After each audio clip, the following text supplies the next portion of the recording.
Очигледно, сега веќе секому е јасно за каков систем се работи. Како што и споменавте во најавата, веројатно зборови на неделата, предпоставам тоа ќе биде и во еден подолг период, се митото и корупцијата. Не дека досега тоа не се спомнувало, меѓутоа односот не бил онаков каков што треба да биде кон овие деградирачки процеси на општеството. Сведоци сме дека системот кој што го изградивме во овие години од осамостојувањето па се до денес, почнува да станува автоимун, односно почнува да се уништува самиот себе си.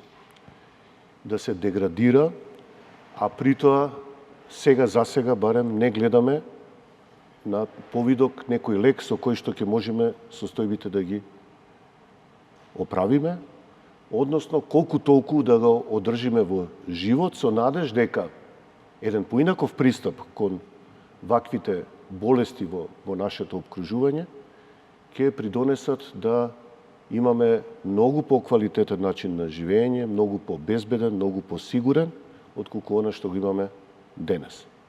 Тажно е зошто во еден толку долг период овие работи се чуваа малку под заскриени, под притиснати, дали поради разните сфери на интерес, дали поради, јас би рекол,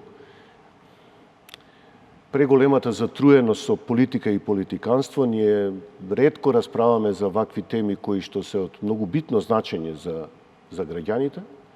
Како и да е, во секој случај, добро во целата оваа црнина и темнина која не снајде, е што конечно отворено признавме сите структури дека митото и корупцијата се станати дел од нашето секојдневие.